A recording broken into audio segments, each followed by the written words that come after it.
Previously on I Feel Fine, really? When we were very young, me and my friends, if we have a breakup, we might say something like, you just will find someone better, he wasn't for you, and then we expect ourselves or each other to get over it. And then sometimes we have flashbacks or we'll trigger out of ignorance, might have practiced toxic positivity on each other and ourselves.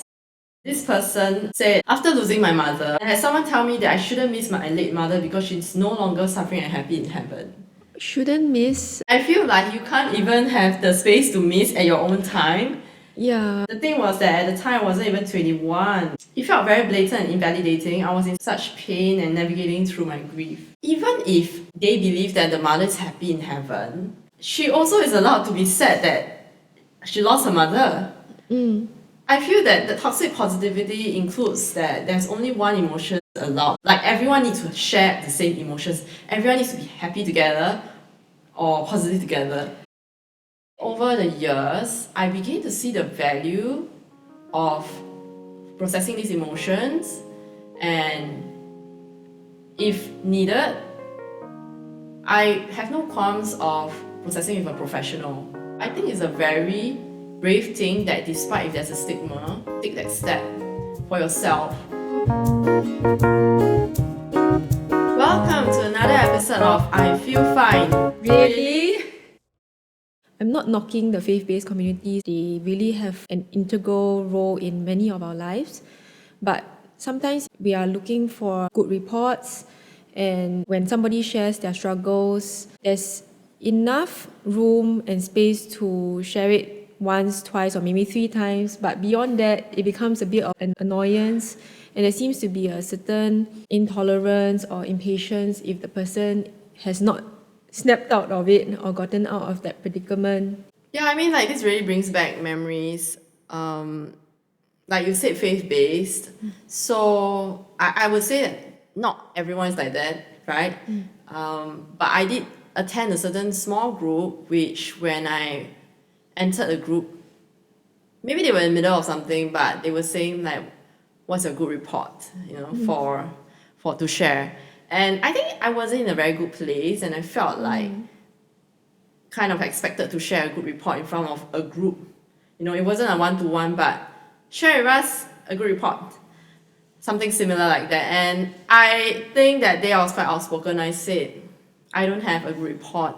I only have a problem to share or an issue to share. Like I'm going through something. So I never really returned there for a period of time.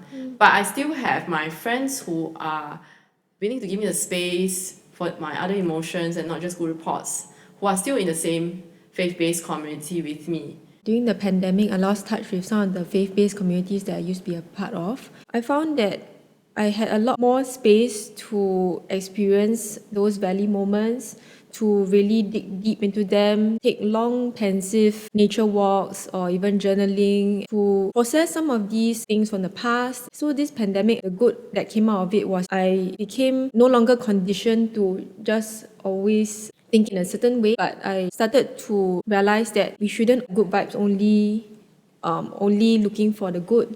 Maybe we should For the good reports. Yeah, the good reports. We might have to acknowledge that life is filled with the good, bad, and ugly, and these are the darker realities of life that I might have to confront and walk a journey through.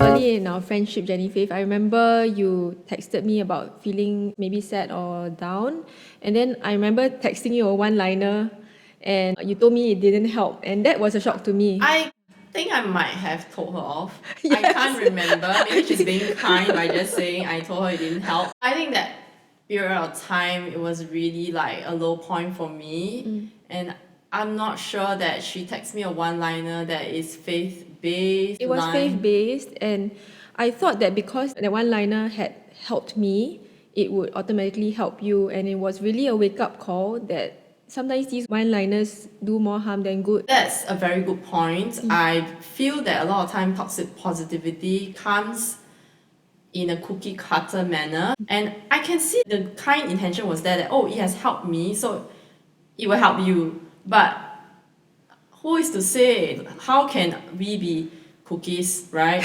Or I don't know, like, you know what I mean, right? Yeah. Like, how can it be cookie cutter if If it is, then we just need a software, a program, a robot, to just Generate a formula. Yeah, exactly. You just say that I have this, and then they catch certain keywords, and then they have a formulaic response. Actually, I came from that background where I really had a booklet where it said, if you are discouraged, then these are the quotes that will help you. And then if you are feeling angry, then these are the quotes that will help you. So What kind of book is that? A self-help book?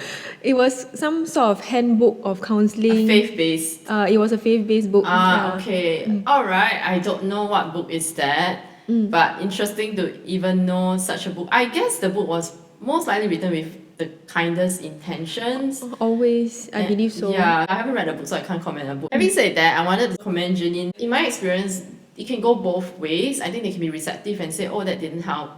And as you can see that I'm quite outspoken to tell her, I wouldn't really just tell anyone. I ascertain whether I want to tell that person that it didn't help. Because imagine I tell the person it didn't help, and that is already on the premise that I'm being hurt, and the person adds on more and say, you're just too sensitive, or, cheer up, like good vibes only. I would even feel more hurt. Yeah, there's definitely a risk there. Yeah, so I wanted to comment that she obviously took it well, and that's why we're still friends now. So I became more cautious and discerning in selecting who I share my issues with, so that I kind of get hurt less. And as well, like if they're saying these things to me out of good intentions, fine, but how long can it last, If I don't feel better, I come back with the same sharing, they might say the same thing again. So it's not very productive. At the same time, if those who said this because of their discomfort to sit with me in my journeys that are not always so cheery, then I also don't want to make them feel uncomfortable. It's a lose-lose situation. I go there with my issue and situation, they feel uncomfortable, they shut me down, I feel unhappy, then I leave unhappy, even worse than before. So I begin to be more careful who I share my issues and situations with. However, having said that, I would say that there's a preciousness, authenticity, and intimacy in sharing with somebody else my values and them being there for me. It kind of enhances the relationship, progresses the relationship, the intimacy and authenticity of it. So for friends who stayed with me in these emotions and vice versa, me staying with them, I could see these friendships blossom with authenticity and intimacy. You really know who your true friends are if they are with you in the valley. Yeah, it's a good test actually. It's so sweet when these friends get to witness one ascending to the mountaintop. Yeah, and coming out of the valley, we truly celebrate it together now. I still believe in faith-based communities. I'm not knocking it, but I wish we would learn to hold that space for people to be real with their sharings, sit with them, like you said, be present with them in their pain, in their unpleasant circumstances, so that we could be more compassionate and more authentic, because the fact of the matter is that none of us are on the mountaintop all the time. In my opinion, personally, that's really faith exercise. To be there for the person in different situations and not just at happy moments. Like when it's easier. I feel my own faith being exercised when I let myself go through these difficult emotions, as well as when I go through it with people, with my friends. Are you saying if you can acknowledge that you're having negative emotions, but at the same time you can still believe in a positive future? That's one way to look at it, but that's not really what I was saying. I was saying that it takes faith to even go through this. Can you elaborate on that? It's not easy to put yourself in the presence of a difficult emotion or situation, but to still be present and allow myself to feel that way. Wow, that's really abstract. I'm not sure if... I think it takes strength, and I wouldn't say that I'm always there, but I feel that the more I go through this with support, and I get more and more resilient. It's like I level up, like in a game, that hey, I went through this before, and it was very painful and difficult, but I allowed it, and I found out where I can go to and who I should not go to. And then the next time it happens, again, I exercise that faith, that strength, or the experiences I built up and try again. I no longer run away or avoid or go to someone who encourages me to avoid and not go through this. So I would say that my goal will be not to have the things under my carpet be a large heap for me now. But I say it's totally fine to take your time, take your pace, and not address every issue right now instantaneously. I've learned that as well. I went into a time where I wanted to solve everything and all my dark skeletons in the closet right now, and that's overwhelming myself. Yeah, so it's a journey to learn what helps me and how I can continue improving myself and building more resilience in going through tough situations like that. And what I learned, I feel that I can better support my other people as well.